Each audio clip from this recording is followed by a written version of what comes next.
Good evening, hello, good day, and good morning to everybody who has joined us for now the second of the series, the online seminar series of Transforming Tourism Initiative. And the warm welcome is to people we now know from across the world, from Asia, from Africa, from Europe, and from Latin America. Today, we have a very, very important focus on the precariousness of work in tourism. And that is a fundamental subject which has been highlighted because of the stresses and strains of the way that COVID pandemic has rolled itself out in different countries across the world. This has had a very, very significant effect on travel and tourism in general. And so today we are looking through a number of very, very important speakers from Africa, from Asia, from Europe, and from Latin America, who are going to talk us through the key issues around this. This is very much part of the Transforming Tourism Initiative. Transforming Tourism Initiative was established and led by Bread for the World, based in Germany, and it was brought people who have been active in the tourism, the responsible tourism activities over many years together to say, well, what are we going to do in the context where the United Nations has taken forward through very substantial multilateral and multinational discussions, developing the Sustainable Development Goals. And these have been brought together in what is called the 2030 Agenda. And there was a very long and sincere discussion over a year to say, how does tourism basically contribute or not to each of the Sustainable Development Goals? And then we were brought together in an event, a conference in Berlin to try and bring together the discussions into what became the Transforming Tourism Declaration.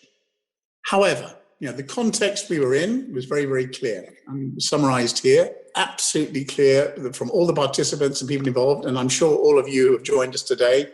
In today's world, there are increasing disparities in regard to opportunities, to wealth and power. And this is across the board, obviously not just in tourism and travel, but in general. There are more frequent, what used to be called natural disasters, but are now already human accentuated disasters. And of course, climate change is threatening the survival of many, many societies, and of course, biodiversity across the planet. In the 2030 discussions, we were looking at what is a vision of what could a world tomorrow, or should a world tomorrow be, but some of the fundamental issues there. And we've summarized these in fundamental rights. All people should have access to water, food, quality education, and healthcare. These access should be surrounded by respect for human rights and the rule of law. And of course, our fundamental relationships with the climate and our natural resources should be at center stage of these activities, where natural resources are used responsibly, sustainably, and consumption and production patterns are sustainable as a result. So given these challenges, as I mentioned before, we came together and developed the Transforming Tourism Agenda. We encourage you to go to the Transforming Tourism Agenda website and to read not only the Transforming Tourism Declaration in full, the Berlin Declaration, but also see how a range of papers which have looked at each of the Sustainable Development Goals and how tourism is contributing or not to them, and what are some potentially responsible and positive ways forward. And as we summarize here as well, specific inclusion of tourism, the 2030 Agenda is an acknowledgement of the global significance of the sector, but at the same time creates an obligation to transform the current consumptive business model, which is quite simply incompatible with sustainable development. So, as you can see here, human rights and self-determination of communities must be at the core of every tourism development initiative. If we see tourism to be developed, it is part of widespread and fair distribution of economic and social developments throughout recipient countries, host countries, including improving, and it should include improving local prosperity, quality of life, and social equity. This all sounds wonderful, does it not? But the reality is very, very different. So we feel strongly that tourism should make a positive contribution to and beneficial experience for travellers and hosts alike in order to create mutual understanding, empathy, and respect. It's a big and bold agenda and a very fundamental agenda, and it has put in great focus by the COVID experience in many countries. So we have a range of online seminars, which you can see here. We held the very first one, very important, on community resilience, change in tourism. We have today's on precariousness of work, and we warmly encourage you to join the 3 subsequent seminars, which you can see on the screen, and to become part of the Transforming Tourism Initiative Network. So we warmly welcome you to do that. I have an enormous privilege to introduce our moderator for today, Katie Suresh, known for many years as KT, if you don't mind, Katie. And for over 30 years, he's been working on organizational development and leadership, and also has been very, very important in working on initiating sustainable and institutional change in many organizations. Currently, he's has got a vital role within ActionAid India, leading the national work on urban issues and labour. The current context is phenomenally important, and I just want to do a quick plug for 2 very, very important reports which have been released in the last week on the whole issue of migrant workers within India and informal workers. Previously, he was the Executive Director of UVA in Mumbai, and before that, the National Director of Amnesty International in India. He was involved in as a coordinator of Equations, Equitable Tourism Options in India between 1992 and 2005, and still has a solidarity relationship with them today. And he's also a course director at the Urban Action School, which is a fantastic, another plug, centre which has been established in India to look at the core issues around urbanisation and cities. So without much further ado, a warm welcome to you, Katie, to be our moderator for today. Thank you for joining. Thank you, Andy. That was wonderful. Yes, Katie is fine.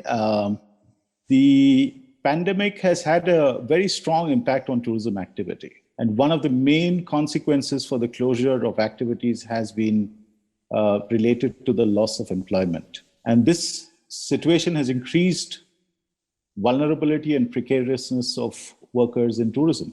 Although it's not a new context, precarity and vulnerability, because it kind of pervades the tourism industry because of the significant informality that exists within the tourism industry. But what it has done, what the pandemic has done, is to amplify it in a manner in which it's almost the case of emperor's new clothes. The consequence for workers, their households and communities have been more or less severe, depending on the social protection or lack of it that's available in each of the nation states that we have been looking at. The seminar more or less looks at the reasons for the fragility and the precariousness of work in tourism. Why has it become more evident during the pandemic? I mean, what has caused the amplification to be so sharp? How does jobs in various tourism activities get affected? We have amongst us panelists who represent hotel workers, who represent seafarers, those who are part of self-employed groups, those who are looking at the informal sector economy and looking at economy in general, tourism in particular. So we have a fairly eminent group of people who can share with us their ideas from different parts of the world. And finally, hopefully, we will also be able to touch upon what the social effects of the loss of employment in highly tourism-dependent places are going to be. Tourism is looked at as an economic activity in most of the states. So how does it pan itself out? How does it work itself out in that manner is going to be something that I think we should try and look at. In tourism, the lower down the hierarchy of work, the more dangerous and life-threatening it becomes. The work chain in tourism is long and has everything to offer, from highly paid managers, company founders, to millions of people who often clean rooms and are invisibly, catering to the tourism product through contract agencies, to countless people in the informal sector who try every day, whether as rickshaw drivers or beach vendors, to use their chance to earn a few cents or $1 or whatever currency that they are, working in. Since we do have an eminent panel of speakers, I will go straight away to Eulalia Corralero, who is the president of the Kelly's Union in Spain. She is a worker in the tourism industry, and that's a great place to start off with, because we do need to understand really how does the situation of labor work itself out. She's been a housekeeper for over 40 years. She will speak to the issue of precariousness, in which women are central to that sector. She clearly wants to improve the profession of housekeepers and the engagement with the tourism sector. But she recognizes also that how undervalued these very important bits of the industry is. She started as an activist in 2014 and has not stopped defending the rights of apartment maids and has a long experience in trade union work. She's also a working mother and a grandmother. What more vantage position can we have the meeting start off with? So may I request you, Eulalia, to take the floor from now.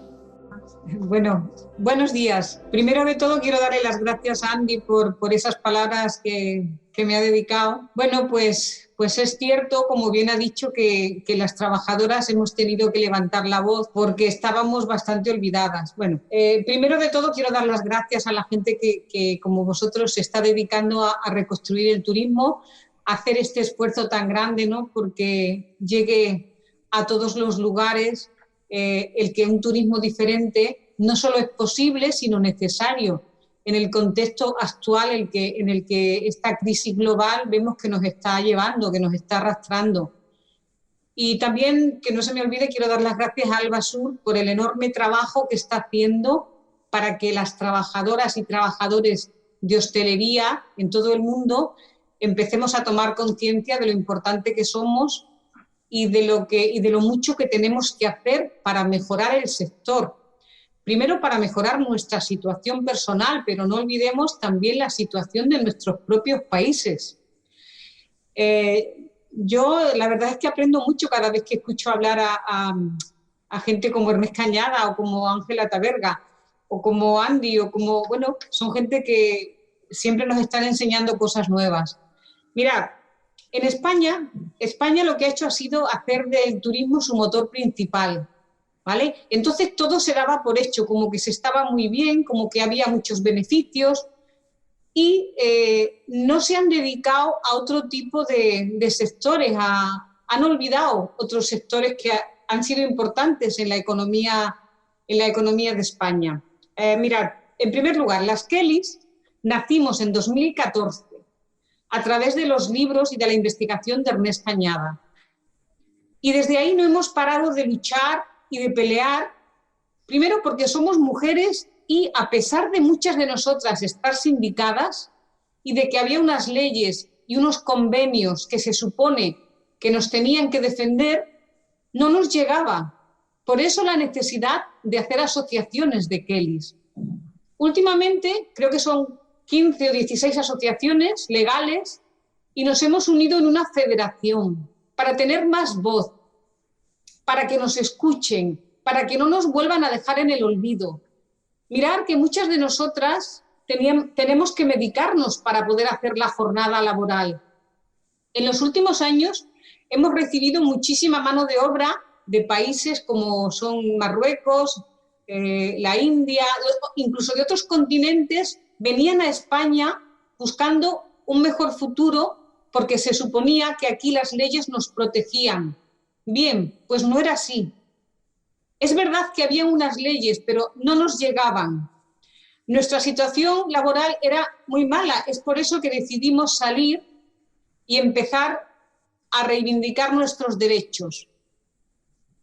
Fue a través de las redes sociales que podíamos estar en contacto y hablar unas con otras. Yo siempre lo digo, la situación de las camareras de piso ya era mala, siempre ha sido mala, pero ahora con el contexto de la crisis global, lo que nos ha sorprendido es que seguimos estando muy desprotegidas. En estas circunstancias en las que estamos viviendo, los hosteleros, los empresarios en España han intentado, después del confinamiento en el que tuvimos que estar todos por necesidad, todos, cuando digo todos digo directores, empresarios, trabajadores, los propios usuarios del turismo, tuvimos que estar encerrados. Bueno, pues después de todo eso, ellos han intentado, digamos, poner en marcha los hoteles, pero no lo han hecho con las suficientes garantías. Muchas de nosotras hemos visto que estábamos mal y con esta pandemia, con esta crisis, aún estamos en una situación mucho más vulnerable. ¿Por qué? Porque no olvidemos que esta pandemia es un virus y el virus quiere mucha desinfección, mucha limpieza. ¿Qué han hecho los empresarios?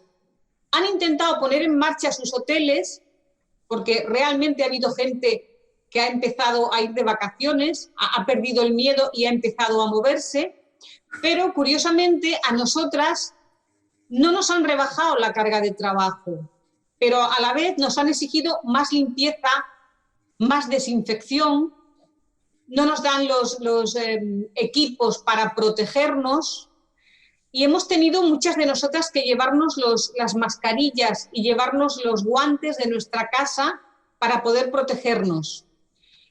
Con esto quiero decir que esta crisis ha venido a poner en conocimiento que siempre el trabajador de base está mucho más desprotegido. Cualquier crisis, por dura que parezca, siempre repercute más en los más humildes. Hemos visto como muchos empresarios, bueno, pues es verdad que no han podido abrir los hoteles, pero no han pasado necesidad. Sin embargo, muchos trabajadores, y en especial las camareras de piso, hemos tenido que comprobar que no teníamos recursos. Incluso muchas de nosotras se han quedado fuera de las ayudas del gobierno. O sea, en este caso, el gobierno de España es un gobierno de izquierda, ha intentado proteger a las trabajadoras y a los trabajadores, pero debido a la precariedad que ya sufríamos, muchas de nosotras no hemos podido encajar en las medidas de protección de los gobiernos. Muy sencillo, porque al trabajar para empresas externas, los empresarios no se han dado por enterados, o sea, no han querido meter a las trabajadoras dentro de las protecciones sociales, con lo cual han sido un mínimo, muy pocas, las que han podido tener acceso a esas ayudas, que si bien no ha sido el 100% del salario que se percibía, se ha quedado en un 70%.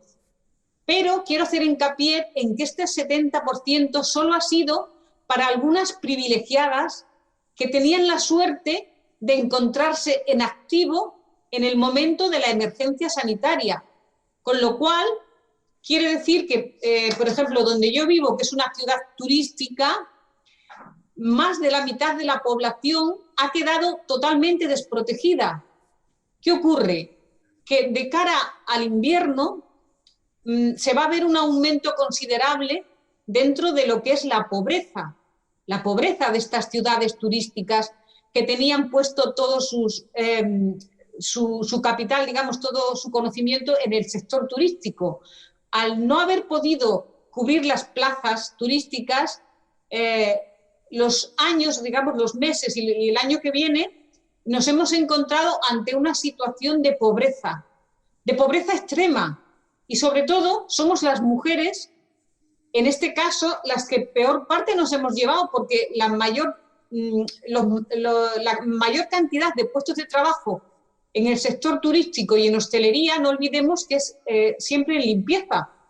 Somos el 30% de la plantilla de todos los hoteles, con lo cual, y esto puedo dar datos porque yo, además, igual que muchas mujeres de mi entorno, Al tener tiempo nos hemos dedicado a ayudar a los servicios sociales en el banco de alimentos.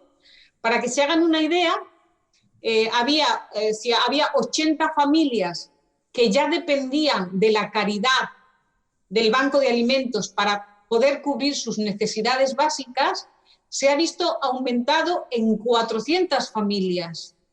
Esto es un dato bastante elevado a lo que se esperaba. ¿Qué ocurre? Que bueno, las mujeres estamos un poco a la expectativa de a ver qué va a ocurrir, cómo va a evolucionar la pandemia, si se va a poder viajar. Estamos a la espera de que los países permitan viajar, permitan que la gente se desplace, para ver en qué condiciones se va a volver a trabajar en este sentido. Las Kelly nos hemos movido mucho, hemos ido a todos los lugares donde hemos sido invitadas, hemos reivindicado. Muchas de nosotras nos hemos afiliado a sindicatos. Incluso se ha creado un sindicato de mujeres que trabajan en los hoteles, un sindicato especial para nosotras. Es verdad que nos han recibido en todos los lugares, que hemos sido recibidas en todos los sitios, pero de alguna manera a los empresarios les cuesta entender que las mujeres seamos capaces de defendernos a nosotras mismas. Esperamos que el gobierno que tenemos siga poniendo intención y poniendo medios a nuestro alcance. No hace 2 meses tuvimos la oportunidad de, a través de una videoconferencia, tener acceso directo a lo que es la ministra en estos momentos de trabajo, que es una mujer, Yolanda Díaz. Me pasa de tiempo. Bueno, pues quería decir que lo que esperamos del gobierno es que de verdad tomen medida y que hagan lo que nos han prometido, que es proteger para que ninguna trabajadora quede en desamparo, porque hasta ahora sí que es verdad que las de empresas externas y las eventuales hemos quedado en total desamparo. Eso es lo que esperamos en estos momentos del gobierno de España, que no solamente proteja a los trabajadores de muchos sectores, sino especialmente a las mujeres que ya estábamos en una situación precaria. All right, thank you so much, Eulalia. This is it's very, very important, the opening remarks that you made, and brought in the question of one of the most important groups of people across the tourism industry, this sector, which it depends on, and the one which is one of the most invisible of all the workers who are there. There is also, obviously, the most visible parts are the ones which are right in the front of the tourism service. But the ones who, like you, the Kelly's Union, thousands and thousands of women who actually toil hard to keep the industry moving on a day-to-day practical basis, are one of the first groups of people who are not taken care of. And given the point that you made, which is very, very, very important, that there is a huge aspect of sanitation and health hazard that comes into play, and you have brought that quite up front and center. May I now invite Edwin Dela Cruz, who is the president of the International Seafarers Action Center, Philippines, and the Seafarers representative in the Global Council of Migrant International. He's a labor and maritime lawyer who has been handling seafarers and migrant cases for the past 20 years. He's also the president of the Philippine-Cuba Friendship Association. I will quickly hand over the discussion to Edwin. Edwin, please take it away. Thank you very much. Warm greetings to everyone. The seafarers worldwide are among the worst hit by the COVID-19 pandemic. The ITF, the International Transport Workers Federation, has noted that as of the end of July, 300,000 seafarers are still stranded and overstaying on board their vessels worldwide in violation of the 1-year limit set by the ILO and the IMO. And among the seafarers who suffered during the COVID-19 pandemic are the cruise ship crew. And there are some 100,000 Filipino cruise ship crew who lost their jobs and who suffered in various ways because of the pandemic. But the situation of the Filipino seafarers, including the cruise ship crew, even before the pandemic, was a situation of extreme exploitation and oppression. Almost 90% of the vessels being boarded by Filipino crew, who mans 1/4 of the world total, because there are 400,000 Filipino seafarers worldwide at any given time. They are on-board vessels that are flying flags of convenience. These are small countries like Panama, Bahamas, Honduras, Costa Rica, being used by the ship owners from Norway, the United States, China, Japan, Greece, so that they can escape from the taxes and the liabilities if they will register it in their home countries. And the Filipino seafarers have no security of tenure, which means that even if the seafarer is working for 10 years, 15 years, or 20 years in the same company, after every contract of 6 months to 10 months, then they are considered casual. So they are not rehired. There is no obligation to rehire them because they do not become regular employees. And discrimination. Even if Filipino seafarers on board cruise ships perform the same work on board, they earn less wages than their European counterparts. And in the Philippines, there are high costs of certifications, trainings, some of which are not important but are being imposed by the manning agency in cahoots with the training centers. And the government imposes heavy exactions, like the compulsory health coverage, the compulsory social security, compulsory OWA contribution. And these are very high compared to the very small salaries of cruise ship workers. And the health benefits on board, which are supposed to be free. If they suffer something like an injury, an accident, or even death, loss of life, but they could not prove that it is work-related, then the ship owner will not shoulder this medical incident. That was the old normal. When COVID happened, what happened to the Filipino cruise ship workers? So their condition worsened. So even if there is an infection, they are still made to work despite the virus infection. And the case in point is the first vessel, the MV Diamond Princess, which was docked in Yokohama, Japan. And it was the first incident of transmission of virus outside of China in early February, late January. And the Filipino cruise ship crew were made to work and were exposed to COVID infection, despite the fact that the Yokohama authority have ordered a quarantine and lockdown. So only the passengers were quarantined in their quarters, and the Filipino cruise ship workers were made to work, clean the cabins, feed them, instead of hiring health workers to take care of everyone. It has caused anxiety and stress because they are being stranded for so long, like the Grand Princess that was stranded in America, Artania, the Ruby Princess, stranded in Australia with so many Filipino crew who were infected,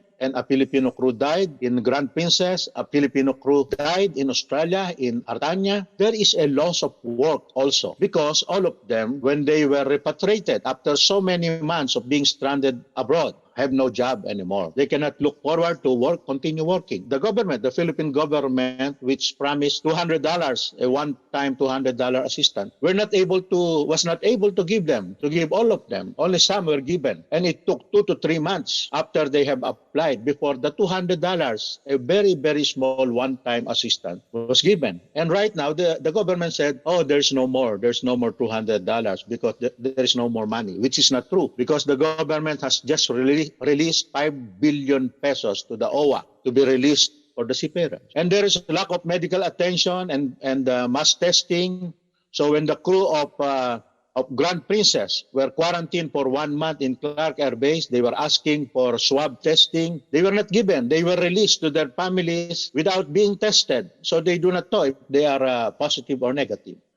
And since the Filipinos are perpetually contractual, they have no right to be rehired. because of the government form contract that makes them perpetually casual or contractual. So the Filipino seafarers do not want to go back to the old normal. So right now, they are organizing and expressing their demands in social media, and they want to have a new normal after COVID. They want the government assistance to be given to them, the second tranche, because they know that the government has money, and it is only there in the lining the pockets of corrupt officials. There is also the move to change the claim for company benefits, because many of the cruise ship companies did not pay them quickly their entitlement, and some are using the excuse that it is force majeure or an act of God, so the company does not have to pay, and they want to be regularized. That means that if a Filipino seafarer has been working for 1 year,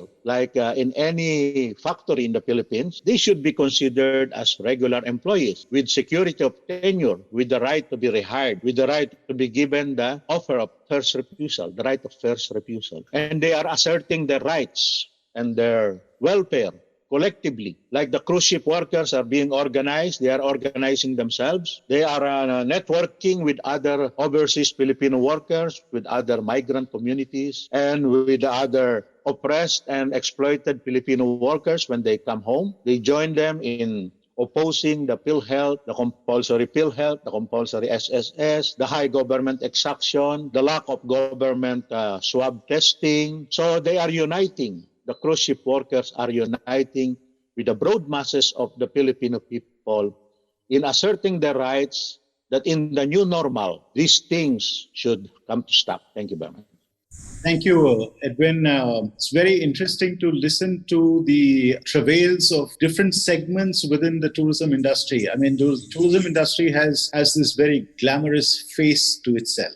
What it hides behind that glamorous face is the labor and toil of so many different workers throughout.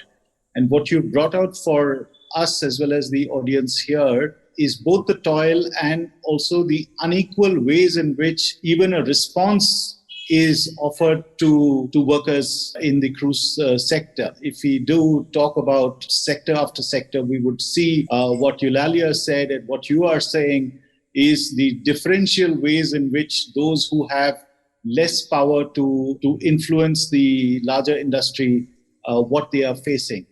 I think it was also very interesting for me that you brought out the issue of rights, and you also brought out the issue of what could change in what you call the new normal. Of course, I think that is a terminology that we'll have to unpack a little bit, because a lot of things get packed into that word called new normal. And politically, I think it's worth unpacking. But I think we can come back to that in the next round. So thank you very much, Edwin, for bringing some very valuable comments to all of us. I am going to now invite Angela Teberga, who's a researcher from ALBA Sud. She's also the coordinator of the Labor Movement's study group on the working conditions in tourism. A PhD candidate in tourism and hospitality at the University of Hayas do Sul. I hope I've pronounced it correctly. My apologies if I did not. MA in tourism from the University of Brasilia. A BA in tourism from the Federal University of Sao Carlos. She is currently the assistant professor at the Federal University of Tocantins on the tourism course since 2016. I mean, this is a good segue point from two of our colleagues who brought in clearly the situation of the workers to someone who's also looking at tourism more from a disciplinary point of view. So over to you, Angela. And thank you por essa introdução aí à minha fala. Primeiramente, eu gostaria de dizer que é um grande prazer estar aqui representando a ALBA Sud, por dois motivos, né? Primeiro, por ser a representante da América do Sul aqui neste evento, e também por suceder a Eulalia e Edwin, que falaram brilhantemente sobre suas realidades, tanto na questão da das camareiras de piso, como também da questão dos trabalhadores de navios de cruzeiro. Eu preparei uma apresentação para falar um pouco sobre a precariedade do trabalho do turismo, em especial em razão da pandemia que fomos acometidos este ano, mas antes de entender um pouco sobre os impactos da crise, é bom compreender melhor sobre o modus operandi do trabalho, da precariedade do trabalho no turismo, né? E eu digo modus operandi porque esse é a marca do trabalho no turismo, é a sua precariedade, né? Já muito antes da própria pandemia, a gente já tinha manifestações de precariedade em razão que se manifestam de diversas formas no trabalho no turismo, desde salários baixos, jornadas extensivas de trabalho, formas de contratos de trabalho bastante sugêneres, que não respeitam, que não resguardam o trabalhador, além de outras formas, de outros tipos de informalidade que também impactam o trabalho no turismo. Então, essa é a primeira questão que é bom a gente lembrar. Esse modus operandi, essa precariedade do trabalho não é de hoje, e ela vem na esteira aí de um processo de precarização do trabalho que atinge todos os setores econômicos, em especial o setor de serviços, né? E isso tem uma marca histórica a partir aí dos anos 80, com a expansão do neoliberalismo, né? Com a introdução da acumulação flexível do capital, que David Harvey chama, né, de acumulação flexível, mas você tem, então, um novo formato de organização do trabalho através do modelo toyotista, né, através do modelo japonês, que passa justamente pela desregulamentação dessas relações de trabalho, e mais ainda, por todo tipo de precarização com vistas a aumento de produtividade, com vistas a aumento de produtividade para o capital. Então, isso já é um movimento mais antigo, né, que alcança o turismo, especialmente, aí, digamos, o setor de serviços como um todo, né, na forma de informalidade, terceirização do trabalho, mudanças estruturais de tecnologia que também alcançam o turismo, e mais recentemente, ao que alguns autores chamam de uberização do trabalho, né, que é um contraponto àquilo que se falou por alguns anos de economia do compartilhamento, que é, nesse entendimento mais crítico, que é uma falácia, né, essa economia do compartilhamento, porque nada mais é uma desregulamentação das relações empregatícias através da mediação por algoritmos, pelo celular, né, pelo smartphone. Somado tudo isso, a gente ainda tem, né, uma característica que é típica da natureza do turismo, que é a sazonalidade. Portanto, a sazonalidade do turismo implica também empregos sazonais e daí a vulnerabilidade tamanha do trabalho no turismo. Nós podemos ver um pouco desse panorama das reformas trabalhistas na América do Sul, né, na América Latina, melhor dizendo, e eu coloquei 3 países em especial, México, Argentina e Brasil, que passaram por movimentos parecidos em termos de flexibilização das normativas de trabalho, das normativas trabalhistas, né?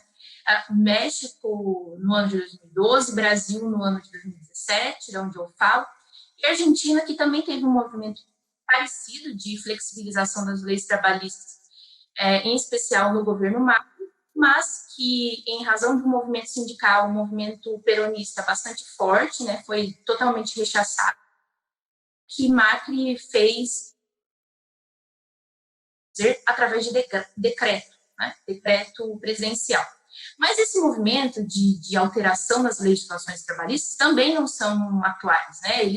Eles são consequência, ou eles vêm já numa onda, num ideário neoliberal que tem marca em 1989, com o consenso de Washington, que todos aqui de países da periferia do capitalismo devem conhecer, né?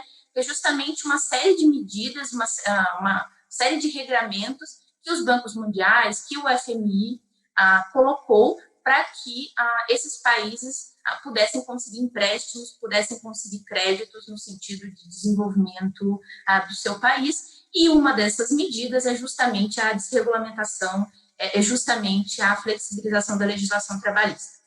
Mas no ano de 2020, então, a gente é pego por essa pandemia, que é de conhecimento de todos, que alcançou em cheio o setor de serviços e, mais especificamente, o setor de turismo.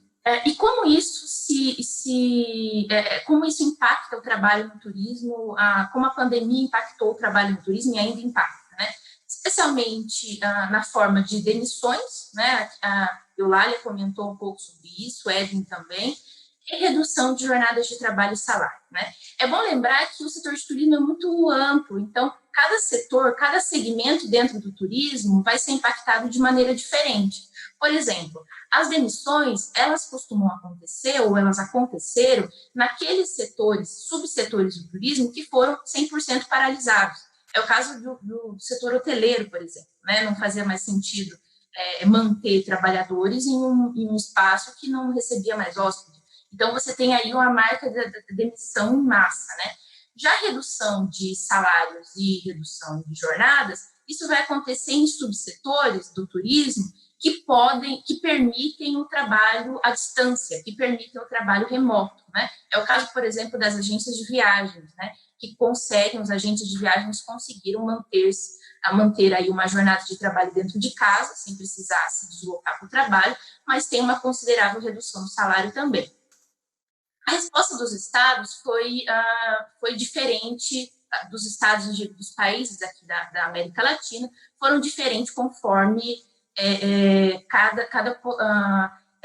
cada governo mais progressista ou menos progressista, poderíamos dizer, né? Então, medidas de segurança social em geral e medidas de renda mínima, né, de pagamento de renda mínima, foram consideradas insuficientes. E aqui eu cito o caso brasileiro, né, que até hoje, até agora, setembro de 2020, os guias de turismo no Brasil ainda não conseguiram obter a renda mínima, né, o salário de renda emergencial que o Estado, o país promoveu, né, eles não foram contemplados na legislação. Além de uma grande diversidade de dificuldade de acesso a crédito por parte de microempreendedores no setor de turismo, e que mostra um pouco sobre o impacto nos empregos no turismo, especificamente a realidade brasileira, que é da onde eu falo, né? Então, nesse primeiro gráfico à esquerda, a gente vê a quantidade de demissões que foram realizadas nesses meses do primeiro semestre de 2020. Lembrando que isso é somente no setor de hotelaria e restaurantes aqui no Brasil. Portanto, entre março e abril, alcançamos quase 250 mil demissões, né? E esse número foi caindo, de maneira que em junho a gente tem menos de 100 mil demissões somente no setor de hotelaria e restaurantes. Já no gráfico à direita, a gente vê um saldo desses números, ou seja, demissões reduzidas pelas novas contratações. Então, o saldo mais negativo é exatamente no mês de abril, de maneira que esse saldo vai sendo reduzido e vai, de alguma forma, atingindo zero, é quando exatamente as demissões e as novas contratações alcançam o mesmo número. É importante lembrar que, se comparado esse primeiro gráfico a todos os outros setores da economia como um todo, você tem especificamente no setor de serviços, né, um maior impacto do que nos setores de indústria indústrias e agricultura, que inclusive no Brasil chegaram a contratar mais do que demitir no período da pandemia. Isso não ocorreu, evidentemente, no setor de serviços e comércio. E por que isso não acontece?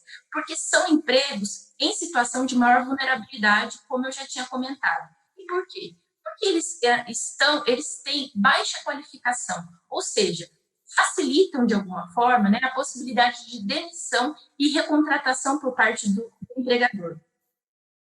Isso mostra que, além dessa grande vulnerabilidade, além da baixa qualificação, a mão de obra no turismo é mais propensa à demissão do que de outros setores.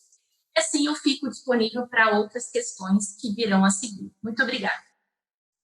Thank you very much, Angela. It's very good of you to give us an overview of the labor conditions with specific reference, of course, to Latin America. But I think these issues that you have flagged off for instance, the kind of precarity that comes from labor contracts, the nature of labor contracts, which allows for easy layoffs, which I think is very important for us to underline. I was struck by the difference between what was happening in Latin America and, for instance, in India, when the working hours, you said, were getting reduced in the study that you have done. In India, we've had a strange situation of working hours being extended from 8 hours to 12 hours with no overtime. So people are working 12 hours for the same 8 hours of pay. And at a time when more and more people have less and less work, this is one of the responses which, of course, many of the unions, the trade unions and others who have been working on labor issues have been protesting and working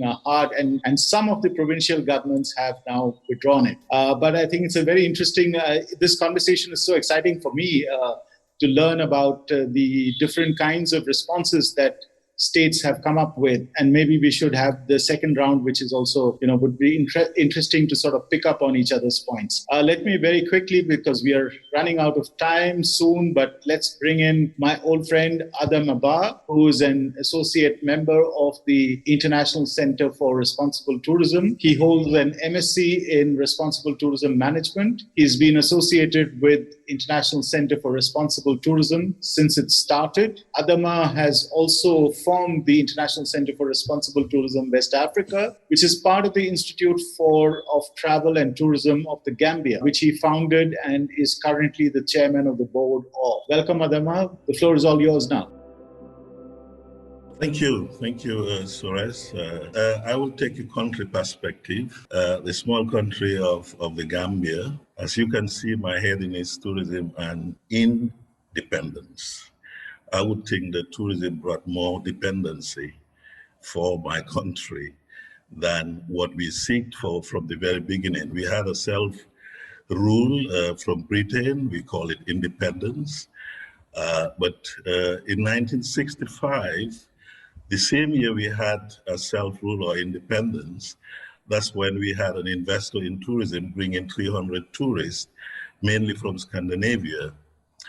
In 70, we had what we call a Republican status and a president. And in 75, we had a white paper because government have seen interest in developing tourism in the Gambia. Now, again, this white paper was very prescriptive because it was not our making. It was consultants from outside that actually laid bare why we should get into tourism and how we can do it. And of course, the government of the day had no experience in tourism development. And of course, the tourism industry was seen just like oil is seen in other countries because we have less resources in this country in terms of mining and all the rest of it. It was seen as a black gold. And 40 kilometers of our beach, out of a 60-kilometer beach, 40 kilometers was actually dedicated as tourism development area, which means no one is permitted to do any development on the beach without government's permission. And we called it the tourism development area. In 1985, what happened, of course, once you are advised to open up to tourists coming to your country, also you're being advised to develop the infrastructure. And of course, we know that infrastructure is heavily capital investment. Most countries and countries like mine, with capital investment, we have to go outside and get debts, get loans from international banks. And that's exactly what happened. And of course, because we get loans and it was a new country that developed to develop our tourism and developed other sectors, we became heavily indebted. By 1985, we could not pay all the loans. If you can see 65 to 85, that's about 20 years after that, we could not pay our loans anymore. And like it happened in most African countries, we had the IMF come in, which is the watchdog of all these commercial banks from outside, to actually determine what our financial policies should be, what our economies should look like. And one of the things they decided was, because we cannot pay our loans, and we were not allowed to be given any more money. And of course, in our countries, what happened is we have deficits every year. And because you have deficits, you have to go back from what you import more than, of course, what you export outside of your country. You have to go back and get loans to actually be able to structure your economy. And what the IMF decided then was they brought in what is called the ERP meaning the Economic Recovery Program. We call it the Debt Recovery Program, but obviously they cover it up by saying economic recovery, but it was mainly for them to get back their debts that they have given countries like mine. And countries like mine, today we are a very small population of 2 million people. The country is so small, 11,000 square meters, 60 kilometers of beach. And the IMF decided now how our economy should be run. And because of that, we had made redundant, because the government was told it is not your business to make business anymore. And one of the things that you can do to reduce your expenditure is to actually make redundant a lot of the workers. And then our currency then was linked to the British pound. They said, no, it has not to be linked with the British pound now. It has to float, which means you actually surrender yourself to market fluctuations. Again, they also said agriculture.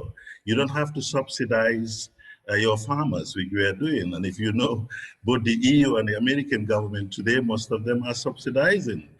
The EU, I am told, as much as 40% or so is used to subsidize farmers. But we were given clear prescriptions not to subsidize our farmers. I'm sure this story is not new. It's been done in many countries.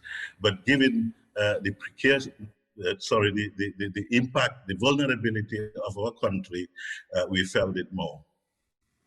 And the government was also asked to do a divestiture program, which meant that they have to sell all the businesses they own, which means selling all the hotels, selling our few industries that we have, and of course that brought in serious impacts to the country. With increased debt burden, of course, we had when the government started to invite investors into tourism. And of course, there was this 10-year tax holiday to anyone who wants to invest. Of course, we have a serious domination of tour operators. And if you have that, where you are a winter sun destination, seasonality comes into play, because the tour operators will make so that if you're a winter destination, they go to other destinations during the summer. And then seasonality is being imposed on you. And of course, they define the prices they have to pay, and work poor wages. Unions are not existing. A lot of the areas that were demarcated as the tourism development area, you had women with vegetable gardens and growing rice. They were all, the land was taken from them. Fisher persons were not allowed to fish on the beach, where you have new tourism development coming up. And all this land that we are taking, the communities were not compensated. And more or less, what you then have is a serious dependency. And we also had a weak linkage with the tourism industry, because what is important in tourism development is to have a linkage, so that you use tourism as a market by linking your local economy to the tourism industry, so that what people produce, tourists can consume. But of course, if you have a weak linkage, it means a lot of things are imported in hotels. They are not taken from the local economy. The result is, of course, poverty increased, inflation accelerated, the per capita income declined, agricultural production started to fall down, and the credit worthiness of the country declined to the stage that today we are being told we don't have right to get loans from anywhere without it being approved by the IMF. We can only get humanitarian assistance. That shows the amount of vulnerability a country like the Gambia is. And of course, this brought us to be more dependent on a tourism industry, which is not at all sustainable given these realities. And of course, because of the vulnerability, what we have today with the coming of COVID, in March, the government closed all its borders, hotels, restaurants, and everything, the whole country, which is becoming more and more dependent with 20%, it puts in 20% towards our GDP, everything is closed down. We had all the private sector companies are asking for a bailout from government. Nothing is coming out so far. The UNDP or the UN decided to help those in the informal sector with the hope that government will help those in the formal sector, workers generally, but this did not happen. And so government and UNDP decided to put down initially $100 was earmarked for helping the workers within the informal sector, but this is not happening anymore because government did not put any money, so they decided that they'll give $50 go to those in the formal and informal sector. And of course, the vulnerability of the working workers increases. But there is a positive development due to the COVID.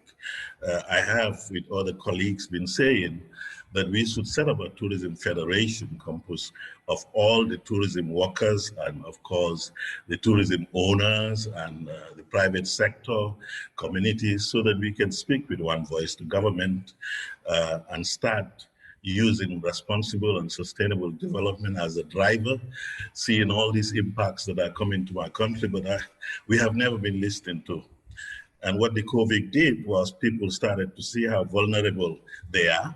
It's not just the informal sector that is vulnerable, but the whole industry that is vulnerable. So we're beginning to talk to the big guys, and hopefully we are very far in setting up a tourism federation to be called Gambia, Tourism Federation of the Gambia. And we will start working together on issues of sustainability. The good thing about the COVID is we have seen how vulnerable we are as a tourism industry, and there is move towards working towards sustainability. Thank you very much. Adama, thank you for that presentation. I think very important points. The great thing that was there in your presentation was also how many of our economies move into tourism at a very macro level, I think, and it's very important. I mean, you drew the lessons from a post-colonial process, the independence process, and leading to how tourism embeds itself in the larger macroeconomic situation and then becomes an essential component of the work that of governments and state policy. And then when we have a crisis like the pandemic, how it exposes the weak nature of its linkages back to the economy because of the labor situation, which our previous speakers have spoken to, and also the weak ways in which we have dealt with tourism as an industry, because we felt that it was much more important to look at one aspect of tourism, which is the aspect of people coming in rather than the host communities. And I think, thank you very much for bringing sharply that whole question. Thank you. I'm going to sort of request all our speakers in the panel also to look at the chat box. There are some questions which have come your way. But before I give the floor away to Eulalia, I just wanted to take a moment to think of the world of work. in a more general context, and then to invite your comments around that as well. I mean, as far as I'm concerned, work sustains us. It's how we meet our material needs, escape poverty, build decent lives. And beyond our material needs, work gives us a sense of identity, belonging, and purpose. It expands our choices. It allows us to glimpse optimistically into our own future. Work also holds a collective significance by providing a network of connections, interactions that forge social cohesion. The way in which we organize work and labor markets plays a major role in determining the degree of equality in our societies as we move towards equality. Yet work can also be dangerous. It can be unhealthy, it can be poorly paid, it can be unpredictable and unstable. Rather than expanding our sense of possibility, it can also make us feel trapped, literally and emotionally. And for those who are unable to find work, it can be a source of exclusion. We are poignantly posed at this point in time to face one of the most important challenges of our times, as a fundamental disruptive changes in working life inherently affect our entire societies. Tourism in many ways amplifies that. New forces are transforming the world of work, and the transitions involved create urgent challenges. I welcome my fellow panelists to speak to the change in the world of work that you see.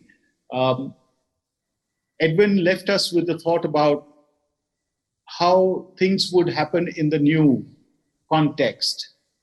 Eulalia spoke about the specific issue, the areas which are related to that of, clearly a gendered labor process.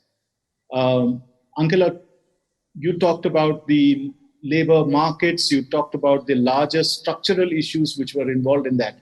So I'd like you to take this next 15 minutes or so to make your concluding remarks. You have also heard other panelists, so do make your concluding remarks. We will still go by the same order. We'll have Eulalia first, we'll have Edwin, then we'll have Ankila and Adama. So Eulalia, please. Hola, buenas tardes. Bueno, pues creo que ha sido muy interesante la forma en que han expuesto su problemática, pero como muy bien estamos viendo, realmente el turismo no ha hecho que la vida de los trabajadores sea mejor. Lo que se ha hecho ha sido, al contrario, precarizar el trabajo de la gente, de los trabajadores de base. Cada vez que se hace un hotel, se mira porque realmente cuando se explota el turismo requiere muy poca inversión, o sea, lo que vas a explotar son los recursos naturales de tu país, o sea, son las playas que no necesitan grandes conservaciones. Por ejemplo, aquí donde yo vivo, lo que se ha vendido siempre ha sido el turismo, ha sido el sol, el clima, las playas. Realmente montar un hotel era muy sencillo para una cadena, una multinacional. Entonces, ponía un hotel, tenía muchos beneficios, explotando, como acabamos de ver, explotando a los trabajadores, pero no generaba ningún tipo de beneficio, no hacía que la gente mejorase su vida. Y por lo que he observado cuando he escuchado a mis compañeros, la situación no ha sido diferente en otros países. Entonces, yo creo que si esta pandemia nos está enseñando algo, es que en un mundo global en el que vivimos, en donde realmente viajar es muy fácil, pero a la vez es peligroso, porque ya hemos visto cómo cualquier tipo de enfermedad o la poca higiene que pueda haber hace que repercuta en la salud de la gente cuando viajamos. Entonces creo que la forma de encarar toda esta situación del turismo después del COVID tiene que ser dando valor a lo que son los trabajos esenciales. O sea, los trabajos esenciales es el de la limpieza y la desinfección. Esta crisis nos lo está demostrando, ¿vale? Entonces, es verdad que ahora con las nuevas tecnologías posiblemente se va a poder, el tema de los trabajadores de recepción pues igual son más prescindibles. Lo que está claro es que de lo que no van a poder prescindir es de los trabajadores de base, de la limpieza, del mantenimiento de los hoteles. Entonces, creo que es una ocasión estupenda para, igual que nos hemos empoderado, en este caso las camareras de piso, que nos hemos empoderado, que hemos empezado a denunciar, hemos empezado a exigir a los políticos y a los empresarios unas condiciones de trabajo más dignas, pues creo que esta es la solución. O sea, yo trabajo, pero quiero trabajar por un salario justo, que a mí a la vez ese trabajo me permita viajar a un hotel de Gambia, en este caso, como bien ha dicho el compañero, y poder disfrutar de unas vacaciones. Entonces, para eso, lo que necesito es que la sociedad como tal entienda que el mundo, o sea, el trabajo, la gente que trabaja en los trabajos hasta ahora más humildes, son los más esenciales. Entonces, creo que es un momento estupendo para que esto nos haga reflexionar, y si es verdad que a lo mejor respetar el medio ambiente y todo eso son cosas que no dependen bien de nosotros, porque son cosas muy complicadas que tienen que hacer leyes todos los países de común acuerdo, pero el valorar cuando nosotros vamos a un hotel a hacer unas vacaciones a otro país, el valorar que donde vamos los trabajadores estén en unas condiciones justas, creo que eso depende mucho de nosotros. Yo, desde mi perspectiva de trabajadora, de mujer, de limpiadora, porque no olvidemos que el nombre de las Kellys, que ha tenido tanta repercusión, es un acrónimo de la que limpia. Entonces, creo que igual que nosotras nos hemos empoderado, es un buen momento para que se empoderen el resto de trabajadores y trabajadoras del sector turístico. Before I invite Edwin, there are also some questions which I think in your responses you may want to also pick up, the three of you who are now going to speak next. There's a question about how, what are the alternatives, ways of leveling up tourism in this point, and how we may help those who are dependent on the tourism industry. There's been a question around credit access. There's also been questions around differential impact on children. So please feel free to speak to it if you think that you would want to do that. Edwin. Thank you very much. I can identify with the points raised by the other speakers, like the point of Adama and Angela and Eulalia, because in the Philippines, we also have more tourism workers abroad, because the Philippines is now embarking on a labor export policy. I think it's one of the impositions of the IMF World Bank. So I can identify with Adama in Gambia, in the Philippines also. I just want to say that there is that everything that is happening in the COVID-19 shows how bad neoliberal globalization is in the labor export policies of our governments in the South, and how we are being exploited by the governments of the North. The flexibilization mentioned by Angela, it is universal, even the Philippines and other third world countries or the governments of the South. So the major problem really is that tourism is an imposition, actually, of the neoliberal globalists to small countries or to countries that are poor to remain poor so that they can be exploited. Because the tourists are mainly the tourists from the North, and the workers everywhere, even the Filipinos in Europe, they are the tourist workers. They come from the South, from Indonesia, India, and from Latin America. So this COVID-19 shows that inequality, and the solution is really deep-rooted solution against the neoliberal globalization. And these forums, like this one, shows that the South, the people, the exploited workers in the tourism industry and the other workers are realizing that there should be a unity among us, among all of us, the seafarers and the land-based workers, and we should resist and start fighting this old system that has enslaved the people of the South. Thank you. Angela? Na verdade, eu gostaria de responder duas perguntas que apareceram no chat, especialmente as perguntas em relação ao acesso a crédito, né? Na verdade, o que eu comentei ali sobre, não é que não existe acesso a crédito, mas existe uma grande dificuldade de acesso a crédito, pelo menos nas imposições das leis e das medidas provisórias adotadas aqui no Brasil. o que a gente tem é que, para conseguir esse crédito, esse empréstimo, teria de ter um faturamento mínimo de R$30 mil na moeda local, né, de R$30 mil mensais, o que isso se torna impraticável para a realidade dos microempreendedores, que não tem um faturamento tão grande como esse. O que mostra também que todas as medidas provisórias, todas essas políticas públicas de acesso a recursos, elas privilegiam sempre aquele que já detém de grande capital, né? Que já detém de outras facilidades de acesso a crédito por vias de bancos privados, e não necessariamente por vias públicas, e que não teriam necessidade, portanto, de estar competindo com outros microempreendedores para alcançar esse crédito. É importante, também para completar a minha pergunta, é a gente verificar numa linha de tempo aí desse primeiro semestre, a pandemia foi afetando e as medidas afetando cada vez mais, né, impactando cada vez mais os destinos turísticos, e as medidas de mitigação da crise, elas vão também se modificando ao longo do tempo, ao longo dos meses, ou seja, ali, em meados de março, a gente tem medidas, né, mais imediatas para a resolução da crise. As medidas mais imediatas foram justamente as demissões e a redução de jornadas e salário, né?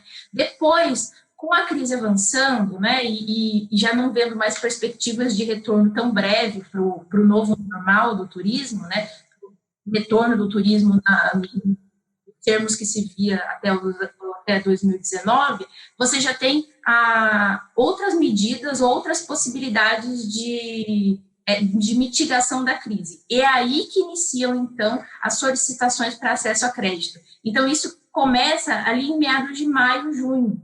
Por quê?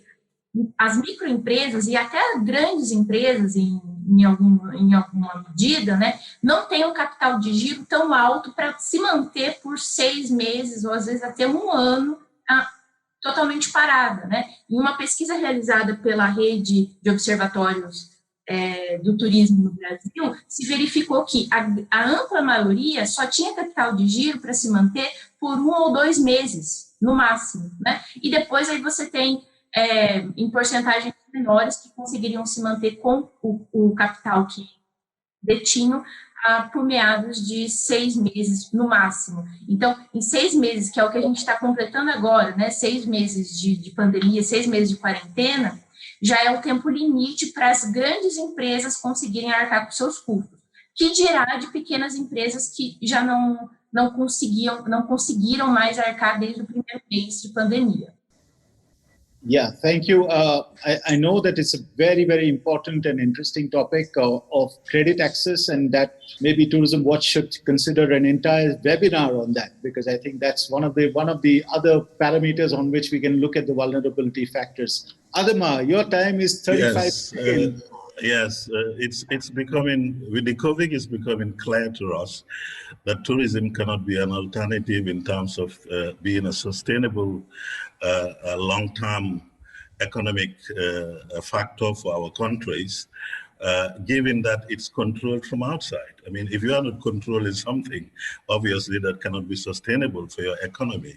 Now, it lays bare also that we could have, if you have a democratic country, of course, it's the politicians that decide. In terms of policy, why didn't we invest more on agriculture? Why didn't we invest more on fisheries?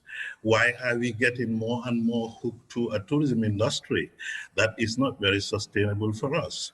I mean, these are questions that are coming out, and we are beginning to see that tourism for us is becoming a high risk. We had the Ebola, we had the Thomas Cook failure, bankruptcy. Now we have this. Businesses are getting bankrupt, and it's because of the unsustainability of what we have. Therefore, we must look at alternatives. We are not saying no to credit. You cannot say that given our situation. I mean, you must have credit, but we can utilize it in such a way that with less corruption. And of course, I think the clarion call now is for us to call for a cancellation of most of these debts that were given to us and corrupted by some of our officials. We should be calling for a cancellation. And the money, if it is cancelled, should not be given to our governments. We should have a watchdog organization and not the IMF to tell us how to use it. Have a watchdog international organization that will actually start to look at economies and work with countries like us so that we prescribe what we need and monies can be put in to those sectors that can give us real sustainable development. If we are not doing that, then of course we are in heavy crisis. Thank you, Adama. And the clarion call for debt cancellation, I think that's an important call at this point in time when the world is going through one of the worst standstills. I mean, let me just say that, the economy has never stood so still. And this is an important moment for us to really look back at the economic parameters. I am reminded of the UN Secretary General who calls for the need for COVID-19 to transform tourism. I mean, a clarion call that all of us make from this platform. Here is the UN Secretary General himself saying that we should transform tourism now, because that's the only way we can rebuild livelihoods dependent on the sector, which needs to be a priority. Rebuilding tourism also is an opportunity for transforming with a focus on leveraging its impact on destinations visited and building more resilient communities and businesses through innovation, sustainability, and partnerships. Suresh, should I just add, at the micro level, we should not be asking communities to depend on tourism by having CBTs. This is another dangerous clarion call. I think what we should be doing is let them do what they're doing. Let them do farming. Let them do other economic activities and not depend totally on a tourism development. Thanks. And so when transforming tourism, we should look at alternative livelihoods and alternative economic sectors as much as. Exactly. So thank you very much. It's been a great panel that I've had to moderate with and speak with. Over to you, Andy. Katie, thank you so much. That's been fantastic. Thank you for your wonderful moderating. It's been a privilege for you to be part of this session. And also deep and warm thanks to our four brilliant speakers who have taken us to vital areas of this very, very fundamental debate at present and exposed, as a result, the weaknesses of social protection and support for people who don't have work or their workers' rights in each of the countries and sectors we've talked about. And so deep thanks to Eulalia, to Edwin, to Angela, and also to Adama. Thank you all. Please visit the Transforming Tourism website itself and the initiative there. You'll see all the work that was done. Please, if you feel it is appropriate, sign and become a supporter of the Transforming Tourism Declaration. Also, please, if you wish, no obligations, please share the documentation of this webinar through social media with the hashtag Transforming Tourism. And you are simply warmly invited to our next webinar. So thank you all for participating in this open and public meeting. And thank you all for getting active and getting involved in the next phases of our common challenge for more transformative approach to tourism.